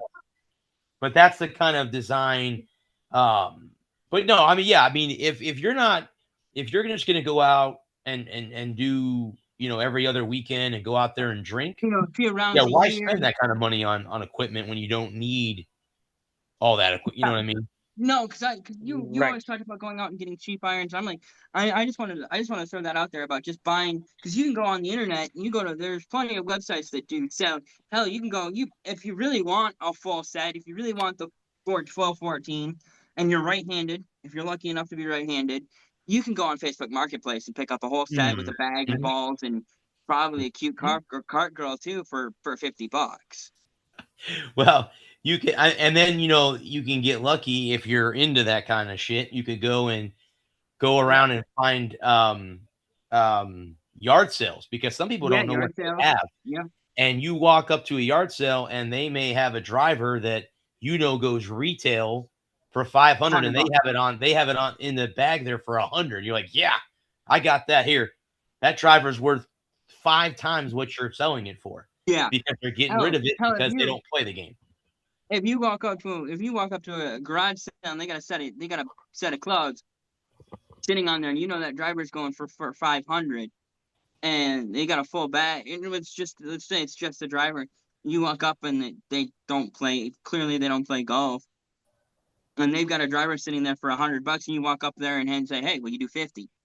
Yeah, because they're like, "Yeah, sure. I want it gone." You want to get rid of it. Yeah, Yep. Yeah. The hard part is when you're left-handed and you prefer to hit left-handed, finding left-handed clubs. And that's another thing for guys like me. In the game of golf. That's what makes it tough, because I know my older nephew is left-handed. My best friend is left-handed, and I being being a righty, we always would say to the guys that were left-handed, "You're standing on the wrong side of the ball." But that's what we would say as a joke to. I have a lefty friend who's a good friend of mine that plays golf with me every once in a while, but yeah, it left-handed equipment is easier to find than it used to be.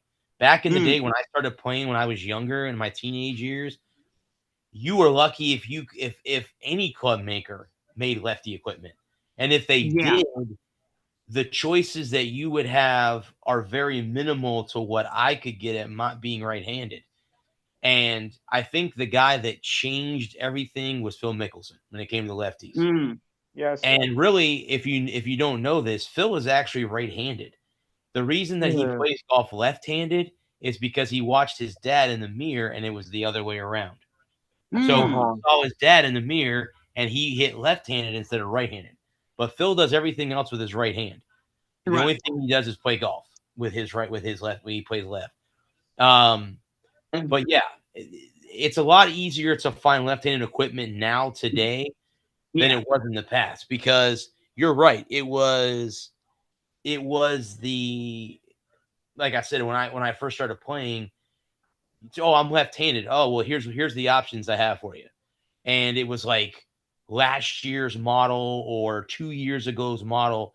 Oh, we're starting to make those in lefties now, so you can get those. And you're like, yeah, but I want to keep up with the new stuff, and I can't. Oh, it'll be 2 years before you can get the new stuff. Well, that's bullshit, Or it's $5,000. Or it's $5,000. I think we can get you left-handed clubs, but yeah, Callaway only makes 1,000 left-handed clubs a year. So if you want one, we got a special order them, and it's $5,000. I think the average set of clubs today run anywhere from 15 to $2,000. I think the average set of irons, brand new on the shelf, unused, runs anywhere from about 15 to $2,000. And just think of how insane that is. If you only play once or twice a month, you're not gonna get your money back off that kind of stuff. No, you just don't. Well, you're not. Is that just?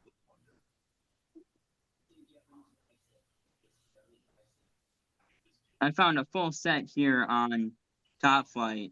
The full set Top Flight left-handed clubs, and they want $320 for them. Yeah. Which, I mean, it's not bad. Get all the clubs, I think. Is it driver's 2-putt, driver 3-wood 2, or is it just irons? Oh, it's driver 3-wood 2. Driver 3-wood. Yep. So it's the entire set. Yeah, it's a full set with covers. Oh, nice. Okay. Is it putter too, or is it just irons and driver and 3-wood? Yeah, it's everything. You get a putter. Oh, nice. Okay. Yeah, it's $320. Well, it's only a dick, though. There's the thing about there's the one thing that you cannot teach anyone in the game of golf is putting, because a putting is a feel thing. Everybody's different on how they putt. And I mean, there have been the weirdest putters ever made. I have one in the garage that looks like a freaking cow prodding iron. Like when you put a stamp on somebody. Yeah, it looks like. And I was looking at old putters today. I don't know if you guys know who Jesper Parnevik is. He's an old Swedish player. that played on the tour back in the early '90s, Yeah, mid, I know it is. and he had a putter that looked like it was this way, and then it had two wings, on one on each end. And I was looking that up today. You can still buy that putter. It's amazing that putter was. But again, that's the thing with putters is I have a putter upstairs in my room that was my uncle bought that has a wooden shaft on it. It's a Calamity Jane. It's worth a bunch of money, but it's got a wooden shaft. It doesn't got steel shaft because back in the day it was too Right. expensive to put steel shafts on clubs like it is today. Yeah. And like everything else today, metal obviously has changed. They can have composite metal. I remember I bought a driver that had a composite face and it cracked twice. I bought a driver. I went to the golf shop at like 7 o'clock in the morning to be one of the first ones in there to get a driver. I got the damn driver, came all the way to the golf course, and within 2 or 3 rounds, I had cracked the face. So I called the manufacturer. They send me a brand new one. 2 or 3 rounds later, it cracked again. I'm like, that's it. I've had enough. And that was Callaway, by the way. Yeah. That was a composite. Mm. The driver was what they called the C4, and I cracked the face, and I was done with Callaway drivers, and I haven't gotten the Callaway driver since. And Right. originally, their Big Bertha, which was one of the original big drivers, was a great driver. Was a great driver back in the day. So, yeah. But I remember my first set was my uncle's son's hand-me-downs. So that's what I got for my first, and not one club matched the other. it was like a this club maker, that club maker. And then my woods were wood, not metal. So I broke them. I was at the driving range one day. It was pouring down rain outside. Of course, you're covered. And I hit the ball, and the head fell off the club. It flew into the driving range, and I'm like, oh, got to get a new driver now because it broke. I can't fix it. Yeah. So Well, shit. Yeah. So yeah, I mean, the equipment has changed a lot through the years. Well, it's funny. It's funny you're talking about going racing earlier. About the money it gets to start a NASCAR team, and it's like this. We're lamenting the fact that it's $300, $400, $500 to get a decent set of clubs to get started on the golf course, and it's just funny. Right. It makes me giggle to think about $300 or $400 being a lot of money when compared to buying a car. Yeah. Right. Even if you wanted to go ARCA racing, it's just the NASCARs or even local street stocks. To buy a local street stock and do not street racing, but street stock racing. I mean, you could get a Pontiac Ferrero and do street racing, but that's illegal and you get caught, go to jail. But if you wanted to do sanctioned racing, and you're looking at $25,000 just to even get a car. Yeah. And if you're lucky, that gets you a car and a motor and a set of tires, and that's it. Yeah. And then you got to source. That's pretty cool. I'm sorry, I didn't mean to interrupt you, buddy. No, go ahead. Yeah, I was just watching a thing on Bleacher Report. Roman Reigns gave Jalen Brunson a specialty championship belt, and on the belt, it says on the belt, one side of it says, "We acknowledge you." And on the other side, he signed it, but it's the Knicks, it's the New York Knicks colors, the blue and orange, and it's got the logo on it, and it says 2026 World Champions. Cool. Yeah. And again, they're speaking of the WWE, as we're getting ready to call it a show here in the next 15, 20 minutes. But yeah, we talked some WWE. They have a pay-per-view. Isn't it Clash at Italy this weekend or Night of Champions? Night of Champions. Yeah. And I guess I didn't know that the winner of those matches gets to pick a chance to go against the champion. So, for example, the King of the Ring and the Queen of the... So, if it's Io Sky versus Liv Morgan, the winner of that match, we either can... Well, if it's Io Sky, she can pick either Rhea or she picks Liv, one of the two. Okay. The other one is Obafemi and Jey Uso. I can't see how in the world they would let Jay win that match because I guess he'd pick Cody if cause he's not going to Right. pick Roman. But I think if Oba wins, I think he picks Roman Reigns. I think that would He make has to. sense than not to pick Cody. I think he picks Roman because that match would be much more entertaining. Not that I'm saying it wouldn't be entertaining with Cody, but I think it'd be much more entertaining if it was Roman and Oba for the Yeah, world. I think I would agree. I would agree. So yeah, Night of Champions is Saturday night in Riyadh, and then Sunday night in Orlando is the Great American Bash. Oh, nice. Yeah. Okay. Yep, the NXT event. The Great Okay. American Bash, I think, was a WCW pay per view. If I'm not I mistaken, believe it was. Oh, I think it was a WCW pay per view at one time. Yep, I believe it was.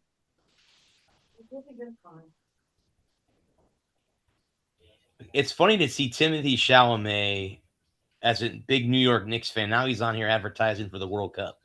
yeah. It's interesting. One film he's a star. Isn't it interesting? Well, no, he's a great actor. I mean, he played Willy Wonka.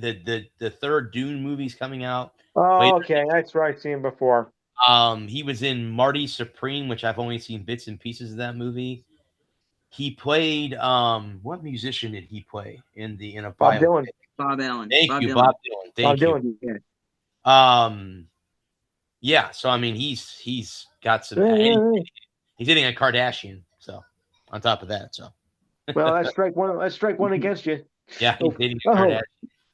So, the Great American Bash started out as an NWA event.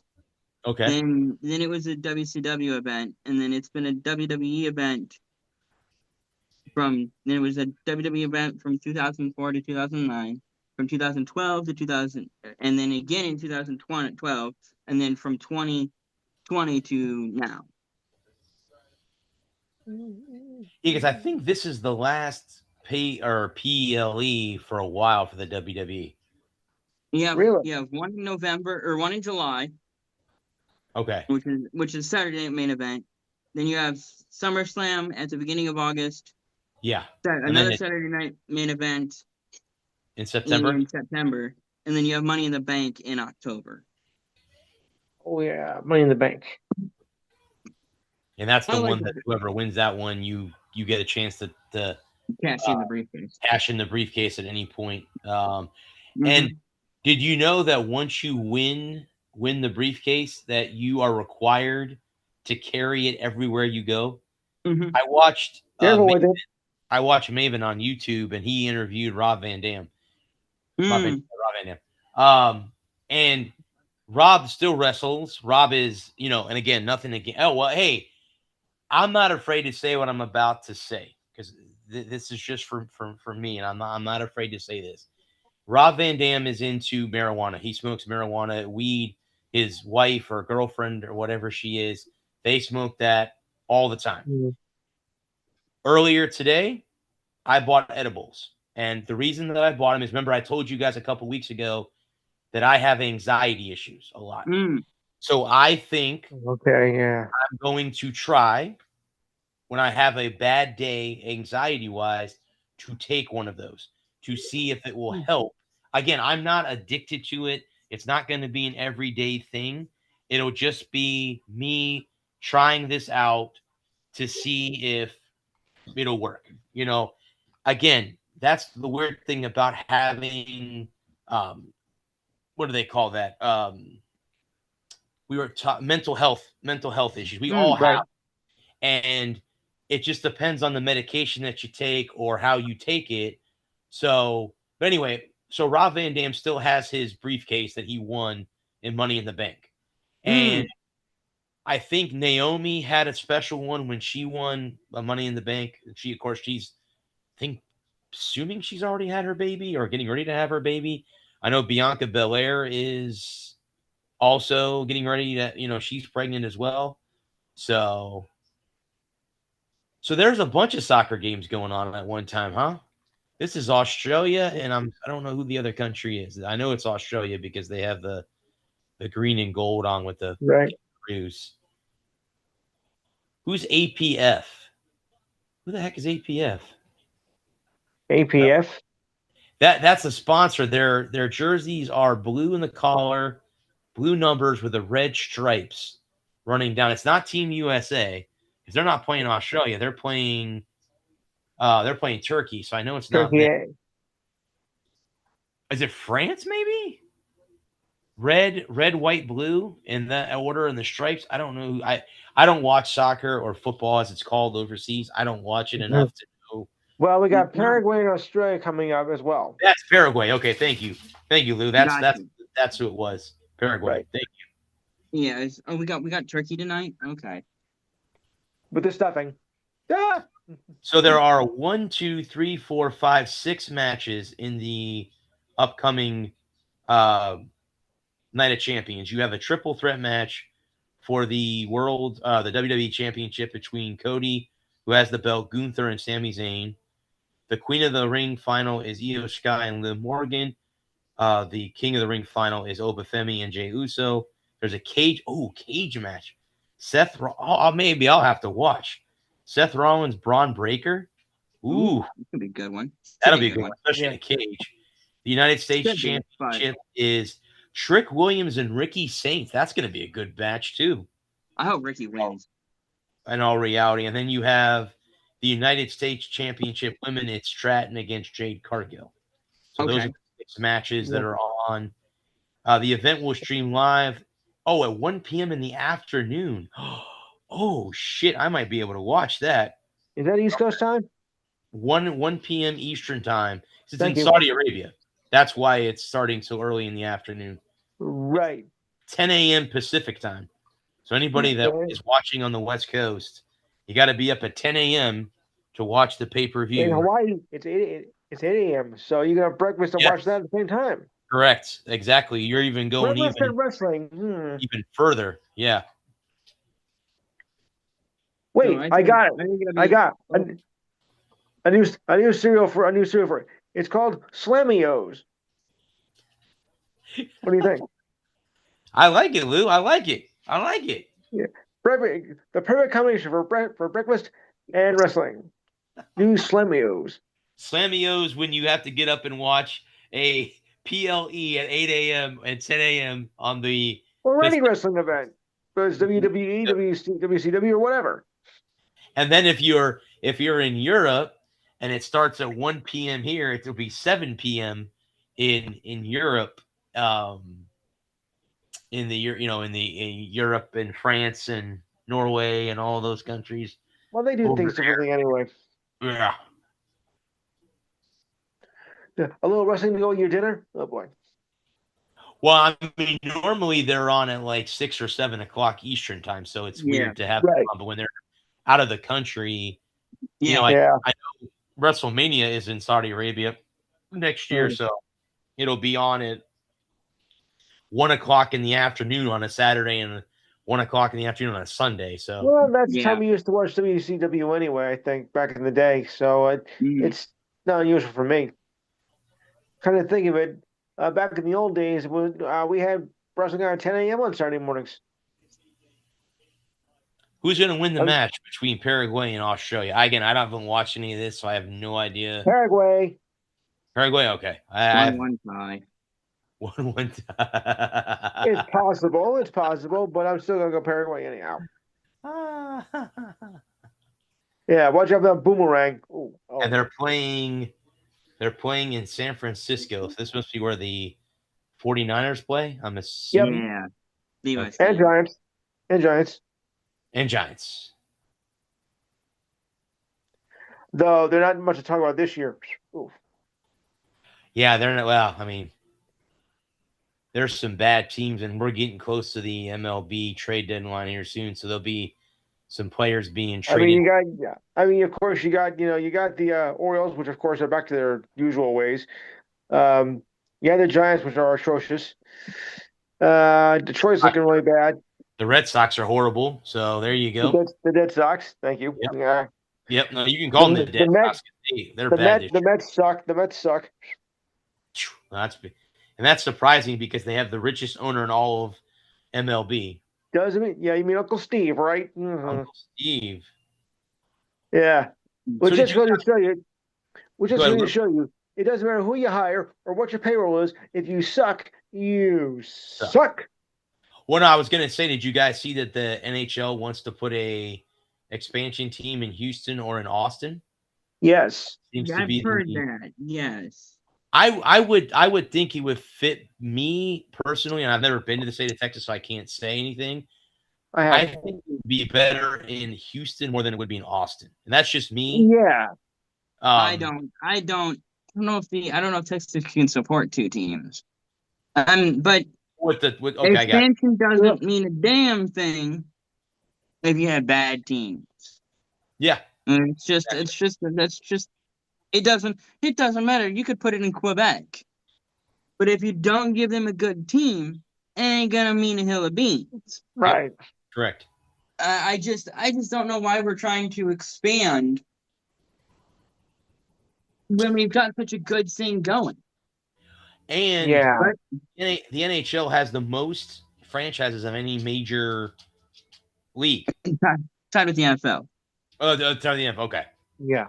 so they would expand and become the most at that. Yes, if they added two teams, they would move to Yes, 34. you can't have more than one. You're going to have to add another one. Yeah, So you're going to yeah, put one in Houston. You have to do it. I've been hearing rumors Atlanta.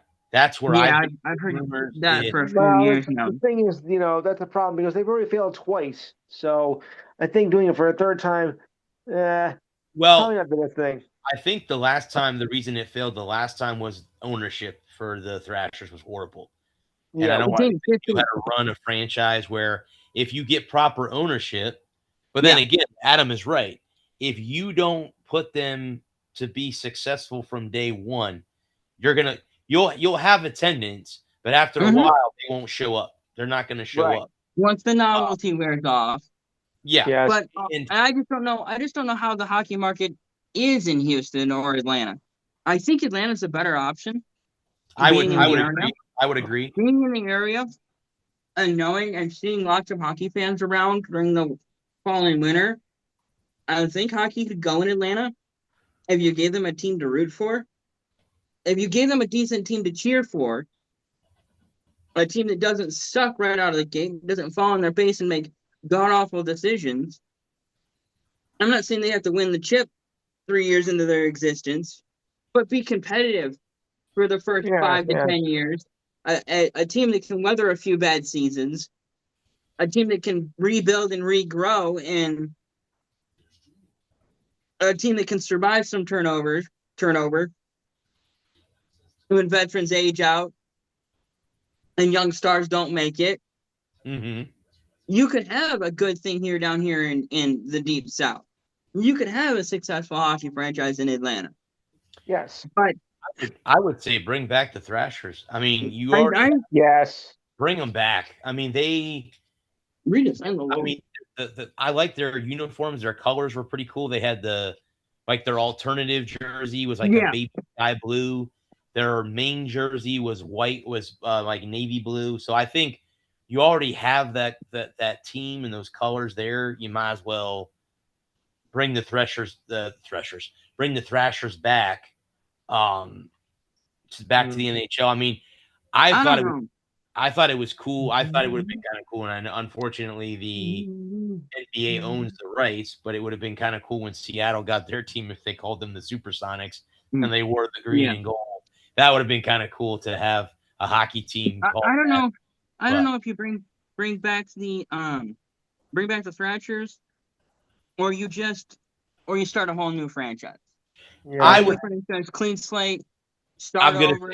I'm gonna say, but I bet you that they'll just do a whole new name. Yeah. Or they may do what they did when they in Utah where they said, okay, here's the season ticket holders. Here's who bought. You guys, you guys give us names. Here's what we're gonna come up with. Give us what you think would be the best for to be called. I mean, you have the Falcons, obviously, you have the Braves, so you have those two. You can't obviously use those two, those are already taken. You can't use the Flames because Calgary already owns that. So again, you'd have to Yeah, you'd have to come up with a whole new yeah, you'd have to come up with a whole new it'd be kind of cool to see what they come up with. Yeah. In all reality. I mean, you could go with the Falcons or the Braves.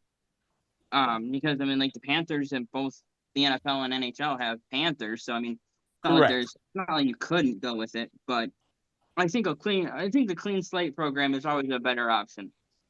Start from scratch. Yeah, start from scratch. Yeah. No bad memories. No, it's not like Atlanta was there a huge long time. Correct. So putting a new franchise in Atlanta with a fresh ownership group that actually cares about building a winning franchise and a competitive franchise that can be competitive for 5 to 10 years before they have any major slumps. Right. Because you need that 5 to 10 years to build a fan base, to build a young fan base. I just don't know if expansion is really a good idea right now. You've got a good thing going. I would agree. With that. You've got a good thing going. You're building for the future. Just stay the course with the 32 teams we have now. Continue to develop them and continue to develop the new markets that we've already invaded, with Vegas and Utah and Seattle. Mm-hmm. Mm-hmm.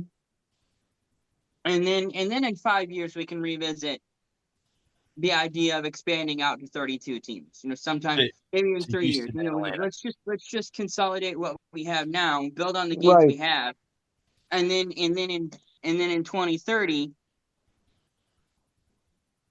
we can see about expansion. Yeah, now for sure.